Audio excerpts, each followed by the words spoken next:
মনোজিৎ দা ভয় পাই। আসবো মনোজিৎ দা। আচ্ছা, ইতিমধ্যে শম্পা সেন আমাদের সঙ্গে এসে যোগ দিয়েছেন। শম্পা আসলে উনি যেটা বলছেন উকিল কেন সে স্বাস্থ্যমন্ত্রী হতে, সেটার সাথে তার বিশ্ববিদ্যালয়ে কোনো সম্পর্ক নেই। তারা ইলেক্টেড মেম্বার। ভারতবর্ষের চায়াওয়ালাও তো প্রাইম মিনিস্টার হয়েছে, তারা আমাদের গর্ব। হ্যাঁ, ইলেকট্রনিক আপনি পুরো 14 মিনিট পেয়েছেন, 14 মিনিট আপনার সাথে হয়েছে। একটু বলে দিন। আচ্ছা, আপনি সময় বলে বসে আছি, আপনাকে এত গুরুত্ব দেওয়া হচ্ছে, আমার গা শিহরিত হয়ে গেছে।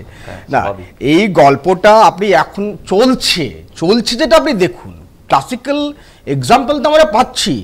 একজন জাজ, এক্স জাজ, তার বিরুদ্ধে সুপ্রিম কোর্টের স্ট্রিকচার আছে। আমি নাম নিয়ে বলছি, আমার দায়িত্বে সুব্রকমল মুখার্জি, সুপ্রিম কোর্টের স্ট্রিকচার আছে। উনি যখন ওই কর্ণাটকের হাইকোর্টে ছিলেন যে আপনি ভুলভাল জাজমেন্ট দিয়েছেন, সেই কখনো বোধহয় বিশ্ববিদ্যালয়ের ছায়া মারাননি। পিএইচডি দূরের কথা, আমার ধারণা উনি বোধহয় এমএও করেননি। তিনি বিশ্ববিদ্যালয়ের মাথায় যেখানে রিসার্চ হয়, there is a idea called university, বহু লেখা আছে, পার্থদা আমার পরে বলবে। ইউনিভার্সিটির আইডিয়াটাকে এইসব থেকে বাদ দিন না আপনারা। অ্যাডমিনিস্ট্রেশনে যে যার কোনো শিক্ষা সম্পর্কে, রিসার্চ সম্পর্কে কোনো জ্ঞান নেই, বিশ্ববিদ্যালয়ে রিসার্চ হয়, কলেজ নয়। কিন্তু কলেজে হলেও তাও মানতাম, যেখানে যদি পড়াশোনা হয় বিশ্ববিদ্যালয়ে রিসার্চ হয়, ফাইন টিউনিং হয়, যেখান থেকে বিশ্ববিদ্যালয়ে পড়াশোনাকে রিসার্চ করে অ্যাটমিক এনার্জি পর্যন্ত লোকেরা যায়, পরমাণু বোমাও তৈরি করে, সেই রিসার্চ তৈরি হয়। সেখানে একজন জাজ যিনি এলএলবি পাস করেছেন, আপনি আমাকে বলুন তো রিসার্চটা কি বুঝবেন?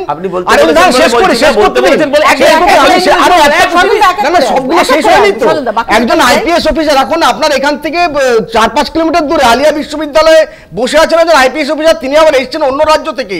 তিনি কি রিসার্চটা করবেন আপনি আমাকে একটু বোঝান তো। নর্থ বেঙ্গল বিশ্ববিদ্যালয়ে যিনি ছিলেন আইপিএস, তিনি পালিয়ে গেছেন ভয়ে, আপনি জানেন না হয়তো, যেখানকে ভাইস চ্যান্সেলর নেই এখন।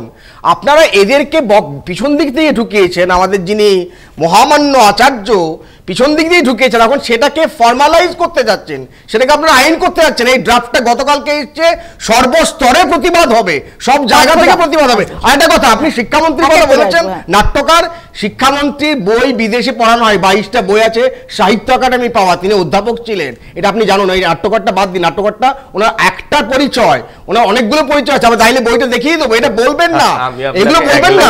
হ্যাঁ, এগুলো তা উনি তার মানে এই নয় যে শিক্ষামন্ত্রী হলেই তাকে অধ্যাপক হতে হবে, হলে সবচাইতে ভালো হয়, কিন্তু সেটা ইলেক্টেড একটা পোস্ট, এটা কিন্তু নমিনেটেড পোস্ট নয়।